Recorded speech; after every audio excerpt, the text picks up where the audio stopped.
Simulan natin ang ating pagdiriwang sa ngalan ng Ama at ng Anak at ng Espiritu Santo. Amen. Ang pagpapala ng ating Panginoong Hesukristo, ang pag-ibig ng Diyos Ama at ang pakikipagkaisa ng Espiritu Santo naway sumainyong lahat. At sumayo rin. Mga kapatid, aminin natin ang ating mga kasalanan upang tayo'y maging marapat gumanap sa banal na pagdiriwang. Inaamin ko sa makapangyarihang Diyos At sa inyo mga kapatid, na lubha akong nagkasala sa isip, sa salita at sa gawa, at sa aking pagkukulang. Kaya isinasamo ko sa mahal na Birheng Maria, sa lahat ng mga anghel at mga banal, at sa inyo mga kapatid, na ako'y panalangin sa Panginoong ating Diyos. Kaawan tayo na makapangyarihang Diyos, patawarin tayo sa ating mga kasalanan at patnubayan tayo sa buhay na walang hanggan. Amen. Panginoon, kaawaan mo kami. Panginoon, kaawaan mo kami. Kristo, kaawaan mo kami. Kristo, kaawaan mo kami. Panginoon, kaawaan mo kami. Panginoon, kaawaan mo kami. Manalangin tayo. Ama naming makapangyarihan, manatili kang kapiling ng iyong sambayanan na iyong laging kinahahabagan at pinagbibigyan upang ang itinampok ng iyong pamumuno at pagsubaybay ay muli mong ikalugod at panatilihin mong kinalulugdan. Sa pamamagitan ni Jesucristo, kasama ng Espiritu Santo, magpa sa walang hanggan. Amen. Magsupo muna ang lahat.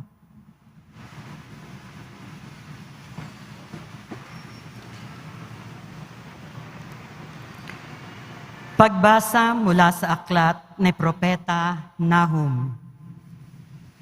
Masdat mo't dumarating na ang maghahatid ng mabuting balita at magpapahayag ng kapayapaan. Ipagdiwang mo ang iyong mga pista, huda at tuparin ang iyong mga pangako, sapagkat hindi na muling darating sa iyo ang masama, siya'y ganap ng naparang. Panunumbalikin ng Panginoon ang kadakilaan ni Jacob, gaya ng nararapat sa Israel, sapagkat hinubaran sila ng mga lumusob at sinira ang kanilang mga ubasan.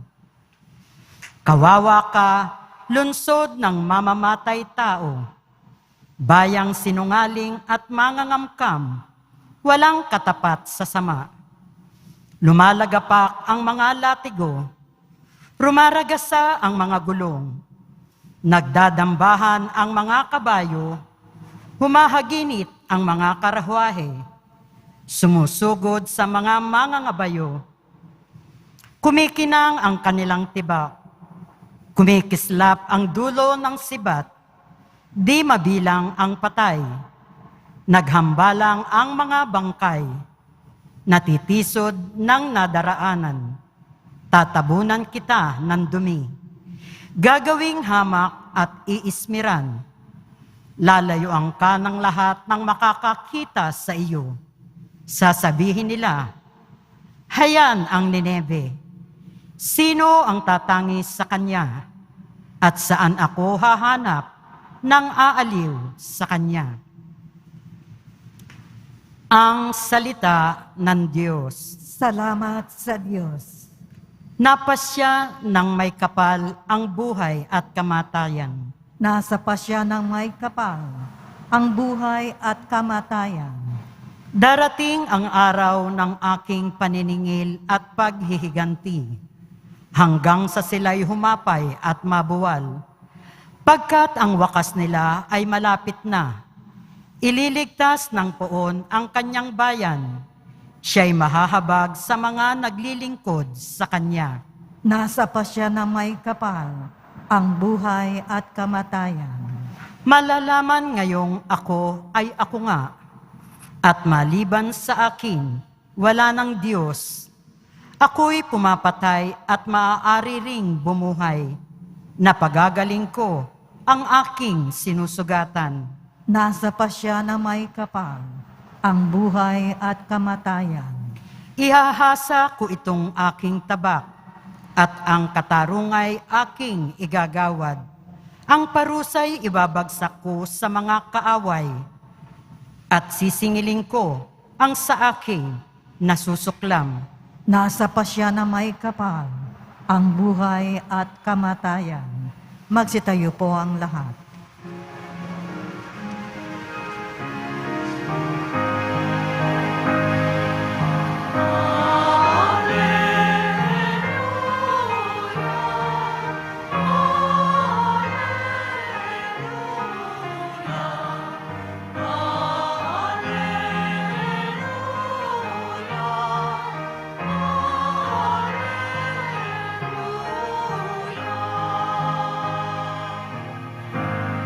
Mapalad ang inuusig sa gawang puspos ng bait, pagkat may kakamting langit.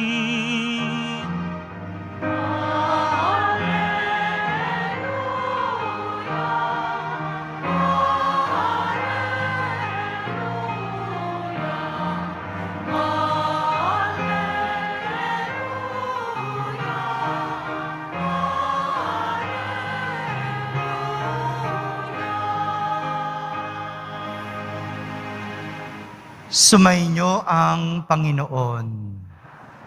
Ang mabuting balita ng Panginoon ayon kay San Mateo. Papuri sa iyo, Panginoon.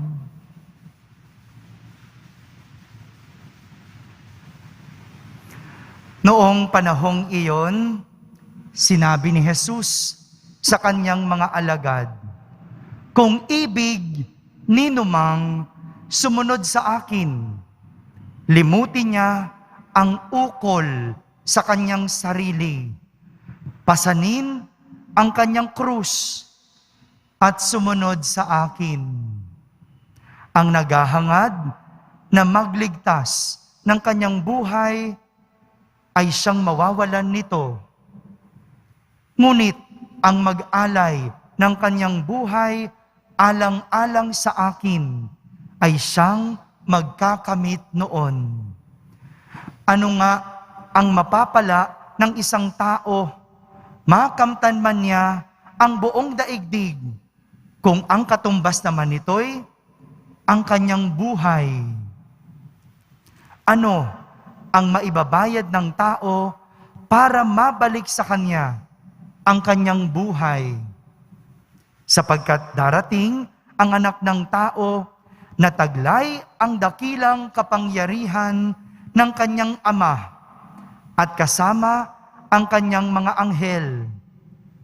Sa panahong yaoy, gagantihin niya ang bawat tao ayon sa kanyang ginawa. Sinasabi ko sa inyo, may ilan sa inyo rito na hindi mamamatay hanggat di nila nakikita ang anak ng tao na pumaparito bilang hari. Mga kapatid, ang mabuting balita ng Panginoon. Pinupuri ka namin, Panginoong Hesukristo. Magsupo muna tayong lahat. Isang magandang araw po sa inyong lahat. Palakpakan muna natin ang ating mahal na Senyor.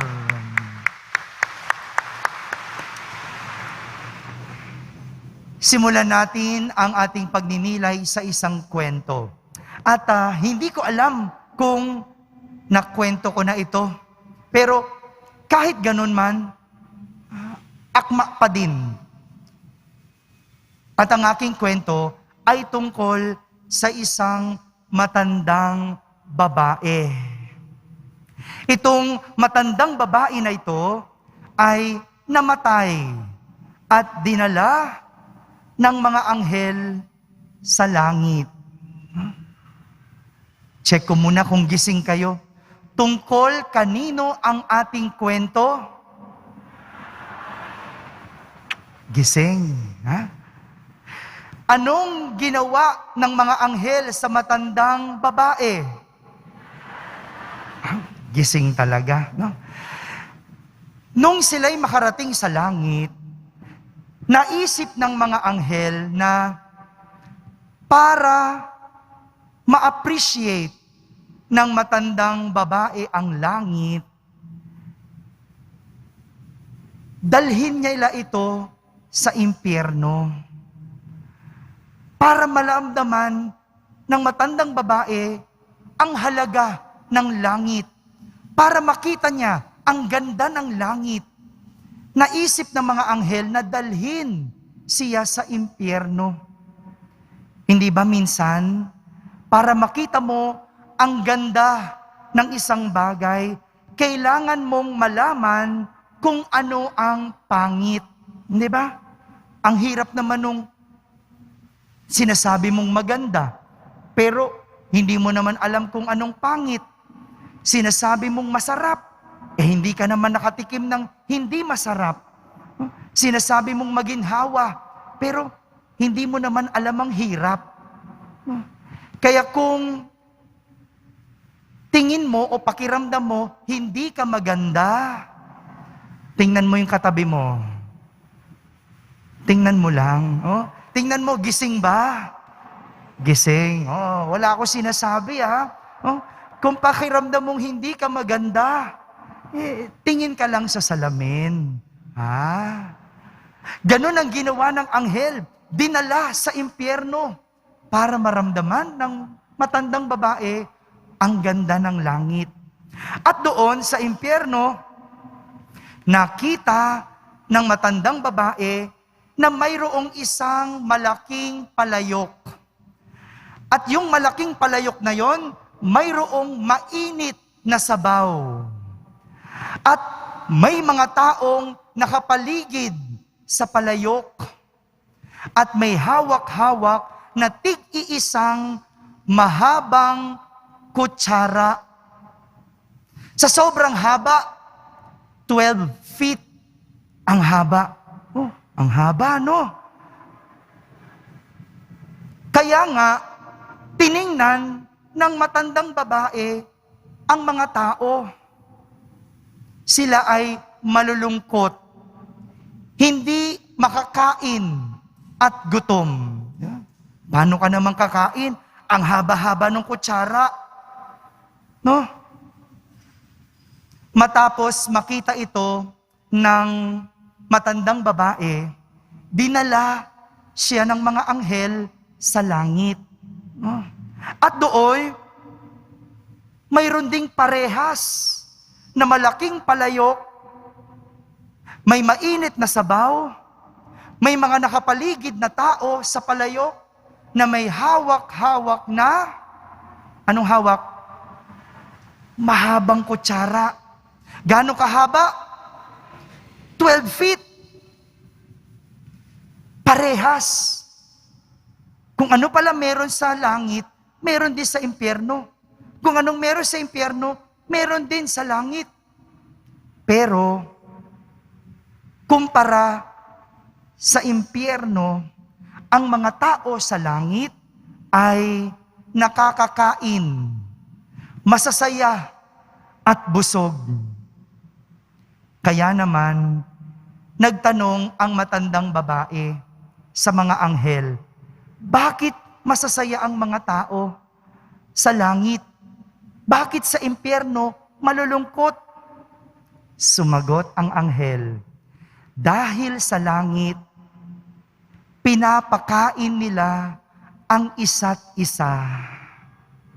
Itong mga taong ito ay natutunan ang paraan ng kabutihan. Nagets niyo po ba? Kung bakit nakakakain ang mga tao sa langit? Kahit mahaba ang kanilang kutsara, hindi nila ito ginagamit sa sarili.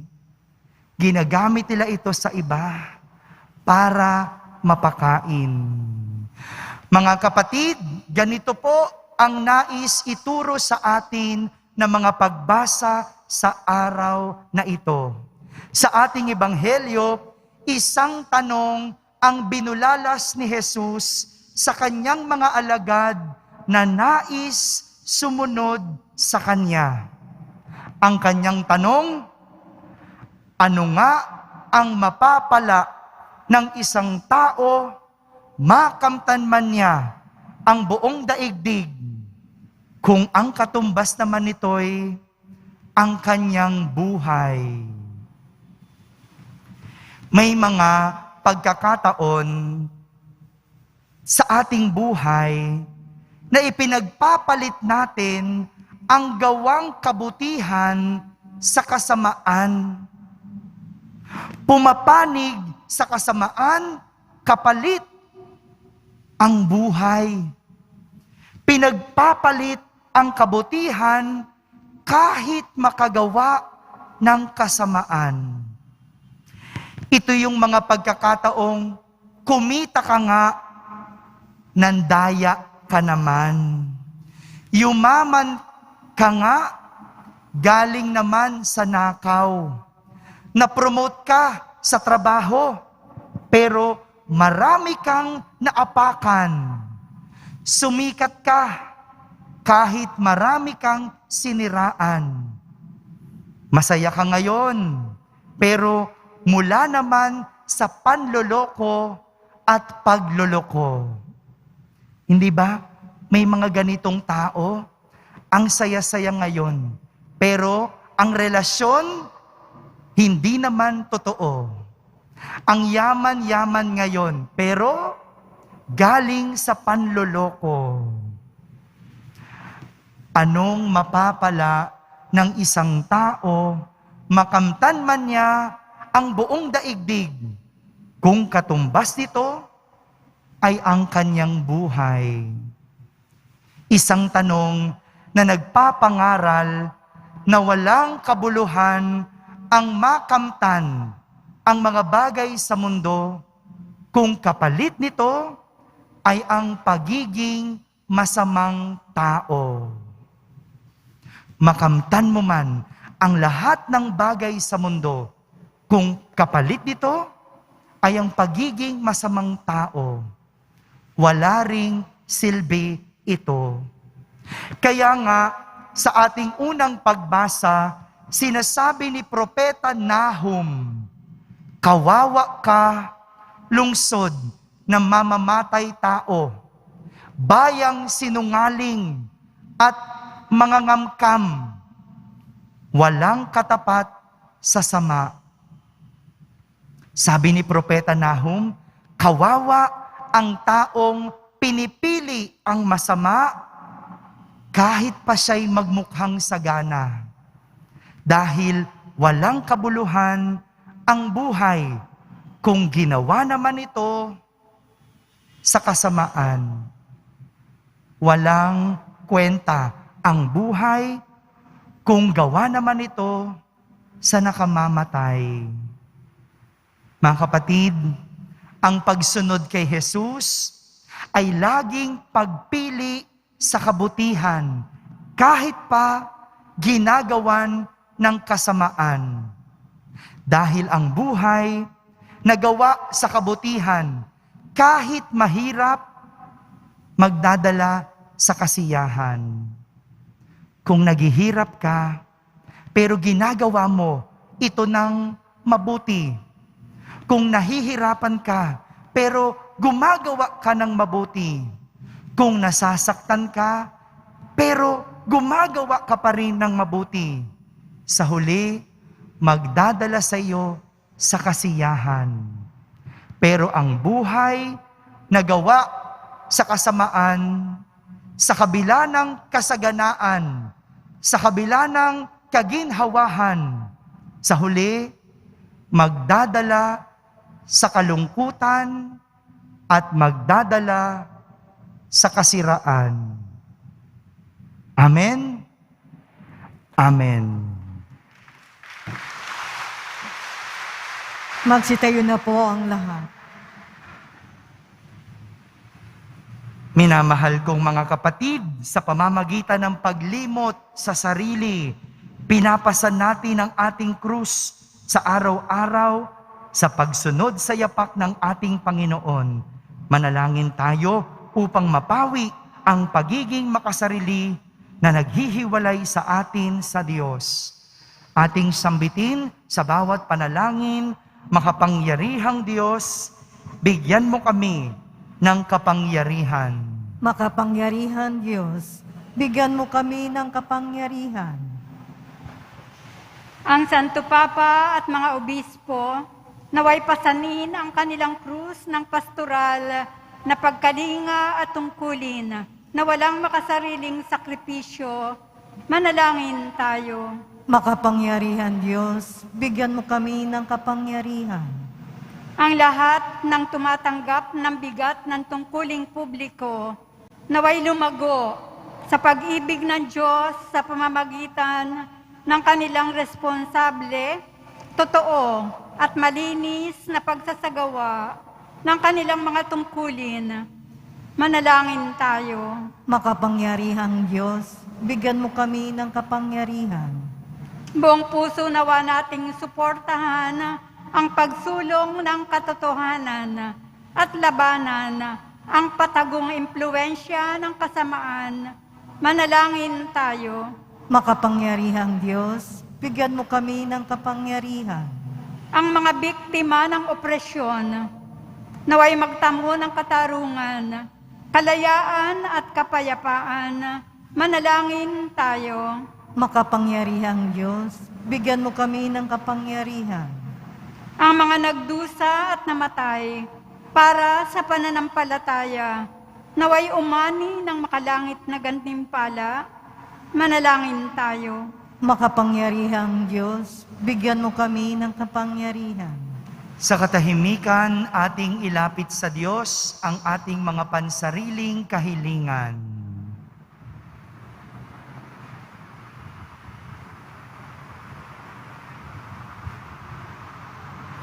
Manalangin tayo. Makapangyarihang Diyos, bigyan mo kami ng kapangyarihan.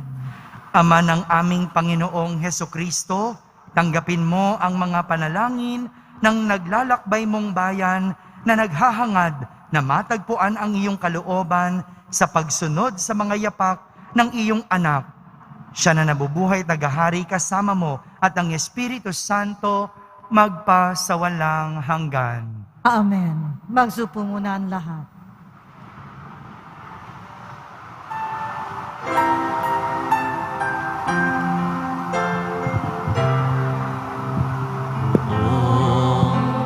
Jesus Nazareno, naririto kami sa harap mo. Alam at tinapay, alay namin sa'yo, mula sa tangkay ng buwan sa tutil ng trigo.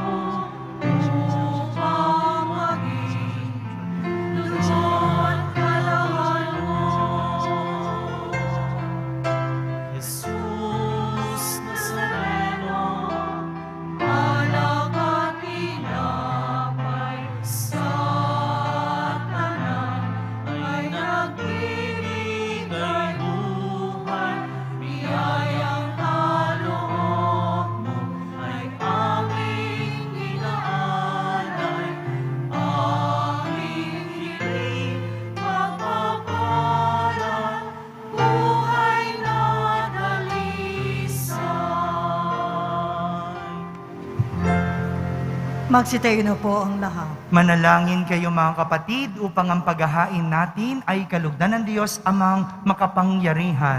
Tanggapin nawa ng Panginoon itong paghahain sa iyong mga kamay, sa kapurihan niya at karangalan sa ating kapakinabangan at sa buong sambayanan niyang banal. Ama naming lumikha, para mo ng awa, gawin mong banal ang mga alay namin, iyo sanang kalugdan, at kami gawin mong haing sa iyo'y laging nakalaan. Sa pamamagitan ni Jesucristo, kasama ng Espiritu Santo, magpasawalang hanggan. Amen. Sumainyo ang Panginoon. At sumayo rin, Itaas sa Diyos ang inyong puso at diwa. itinaas na namin sa Panginoon. Pasalamatan natin ang Panginoong ating Diyos. Marapat na siya ay pasalamatan. Ama naming makapangyarihan, tunay ngang marapat na ikaw ay aming pasalamatan sa iyong paglingap at kagandahang loob.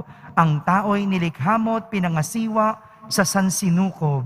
Sa hangad mong siya'y iwastong lubos. Siya'y pinagdusa mo sa kanyang pagtalikod. Sa iyong paggiliw, iyong ipinahintulot na makabalik siya sa pamamagitan ni Kristo Jesus. Kaya kaysa ng mga anghel na nagsisiawit ng papuri sa iyo nang walang humpay sa kalangitan, kami nagbubunyi sa iyong kadakilaan.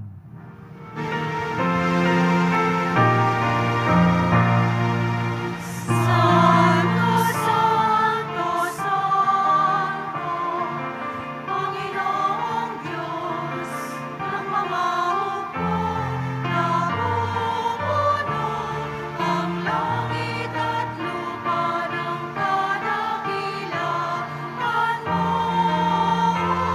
Hosana sa kaitaasan, pinagpalang na maririto sa ngalan ng Panginoon. Hosana sa kaitaasan. Magsilud po ang lahat. Ama naming banal, ikaw ang bukal ng tanang kabanalan. Kaya't sa pamagitan ng iyong Espiritu ay gawin mong banal ang mga kaloob na ito upang para sa amin ay maging katawan at dugo ng aming Panginoong Hesukristo. Bago niya pinagtiisang kusang loob na maging handog, hinawakan niyang tinapay, pinasalamatan kanya, pinaghati-hati niya iyon, iniyabot sa kanyang mga alagad at sinabi, "Tanggapin ninyong lahat ito at kanin. Ito ang aking katawan na inihahandog para sa inyo."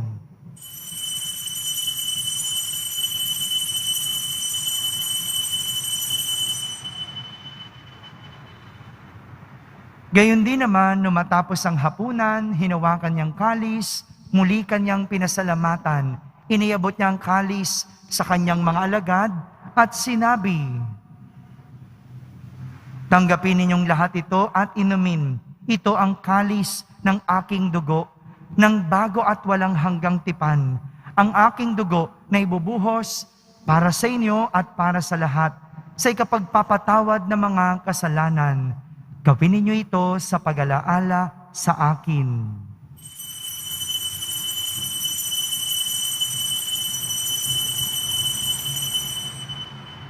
Magsitayo na po ang lahat. Ipagbunyi natin ang misteryo ng pananampalataya. Si Kristo'y namatay, si Kristo'y nabuhay, si Kristo'y babalik sa wakas ng panahon. Ama, ginagawa namin ngayon ang pag-alaala sa pagkamatay at muling pagkabuhay ng iyong anak, kaya't inaalay namin sa iyo ang tinapay na nagbibigay buhay at ang kalis na nagkakaloob ng kaligtasan. Kami nagpapasalamat dahil kami iyong minarapat na tumayo sa harap mo para maglingkod sa iyo. Isinasamo namin kaming magsasalo-salo sa katawan at dugo ni Kristo ay mabuklod sa pagkakaisa sa pamamagitan ng Espiritu Santo. Ama, lingapin mo ang iyong simbahang laganap sa buong daigdig. Puspusin mo kami sa pag-ibig kaysa ni Francisco na aming Papa, ni Jose na aming Obispo at ng Tanang Kaparian. Alalahanin mo rin ang mga kapatid naming nahimlay na may pag-asang sila'y muling mabubuhay. Kayon din ang lahat ng mga pumanaw. Kaawan mo sila at patuloyin sa iyong kaliwanagan. Kaawan mo at pagindapating kaming lahat na makasalo sa iyong buhay na walang wakas. Kaisa na mahal na Birheng Maria na Ina ng Diyos, ng kabiyak ng puso niyang si San Jose, kaysa ng mga apostol ni San Juan Bautista at ng lahat ng mga banal na namuhay dito sa daigdig ng kalugod-lugod sa iyo. May pagdiwang nawa namin ang pagpupuri sa ikararangal mo sa pamamagitan ng iyong anak na aming Panginoong Hesukristo. Sa pamamagitan ni Kristo, kasama niya at sa Kanya, ang lahat ng parangal at papuri ay sa iyo, Diyos Amang makapangyarihan, kasama ng Espiritu Santo, magpa sa walang hanggan.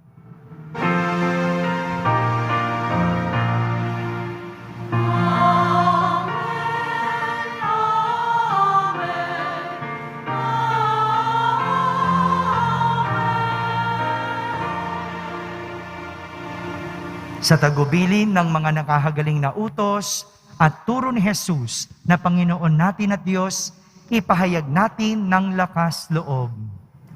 Ama namin, sumasalangit ka, Sambahin ang ngalan mo, mapasa amin ang kaharian mo, sundin ang loob mo, dito sa lupa para nang sa langit.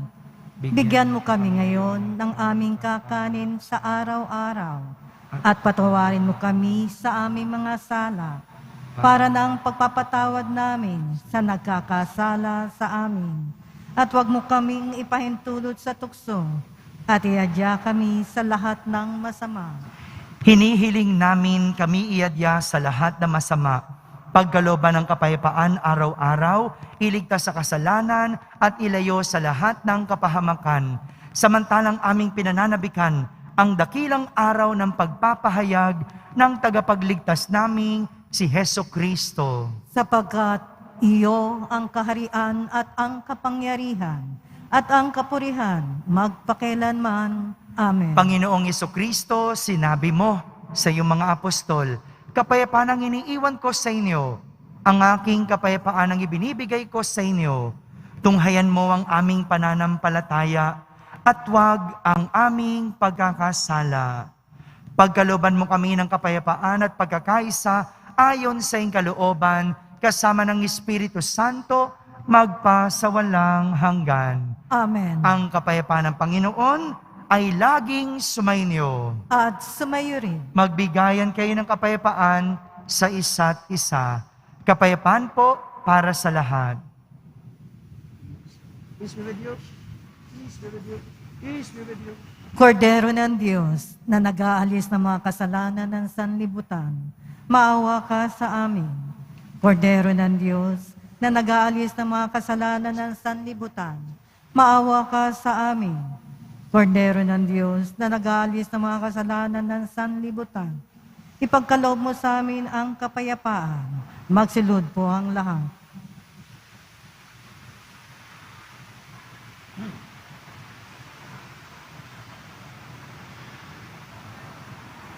Ito ang kordero ng Diyos. Itong nag-aalis ng mga kasalanan ng sanlibutan. Mapalad ang mga inaaniyahan sa kanyang piging. Panginoon, hindi ako karapat-dapat na magpatuloy sa iyo. Ngunit sa isang salita mo lamang ay gagaling na ako. Ang katawan ni Kristo, Amen.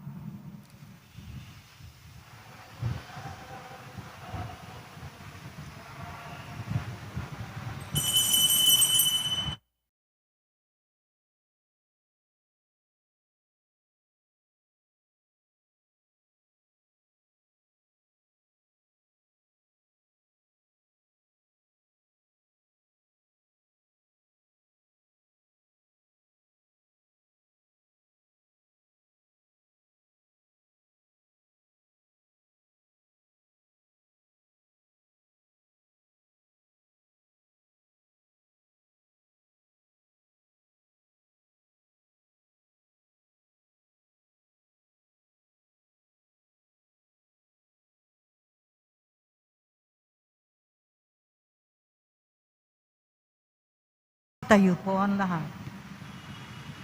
manalangin tayo.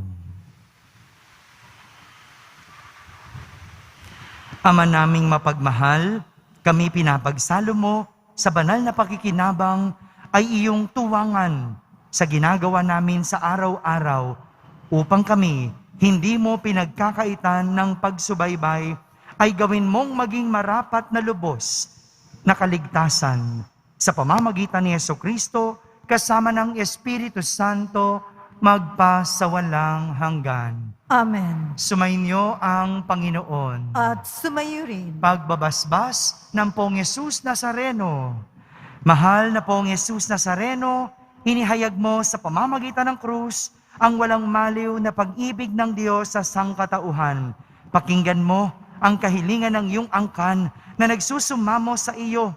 Makamtanawan nila ang inyong katugunan at tanggapin ang kasagutan na may utang na loob na tinatanaw. Basbasan din po ninyo ang lahat na may karamdaman, nahihirapan, may mga dalang imahen at dasalan. Sa pamamagitan ng bendisyon na ito, naway maalala nila ang mga pangako nila noon sa binyag na ikaw ang kanilang iibigin at paglilingkuran bilang Panginoon, magpasawalang hanggan. Amen. At pagpalain kayo ng makapangyarihang Diyos, Ama, Anak, at Espiritu Santo.